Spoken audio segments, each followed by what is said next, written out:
আৰু গাইজ এইটো হৈছে মোৰ বাৰ্থডে কেকটো হেপী বাৰ্থডে মিতালী লিখা আছে হাজবেণ্ডে আনি দিছে আৰু এয়া গেষ্ট বহি আছে হাজবেণ্ডৰ লগৰ হয় ফ্ৰেণ্ড হয় মাহী হয় মাহী আমাৰ বাইদেউ মধু প্ৰীতিস্মিতা আৰৱ আমাৰ ভনী মামী বাইদেউ আৰু আমাৰ লিপিকা বাইদেউ নিকি তৰালী মাইনী সকলোকে হাই থেংক ইউ ফৰ কামিং নন্দন আৰু সকলোকে থেংক ইউ দাদা থেংক ইউ ভিনদেউ থেংক ইউ ফৰ কামিং আৰু আমাৰ প্ৰাচী হাৰ্চি আৰু ডাঙৰীয়া আছে আমাৰ এই দাদাজন আছে নাজানো নামটো লিণ্টু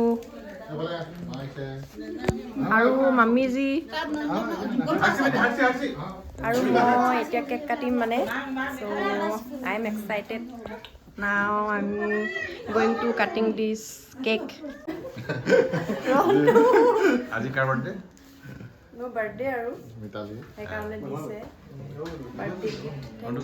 বছৰটো ভালে ভালে যাওক তাই কামনা কৰিছে চালে গম পাম আৰু দেখাই দিয়া আকৌ চবফালে হ'ব হেপী বাৰ্থডে থেংক ইউ এফালে দুগলে চকলেট দিছে মোৰ ল'ৰা ভাইটি এই নন্দন কা ভাই থেংক ইউ বাইদেউ দিছে এফালে বাইদেউ দিছে নেকলেছ অসমীয়া গহনা ইমান মজা থেংক ইউ ছ' মাছ কেতিয়াবা হেপী বাৰ্থডে থেংক ইউ আৰু মোৰ বাৰ্থডে কেকটো দেখাই দিয়া ভাবি খাব নাপাবি শুনা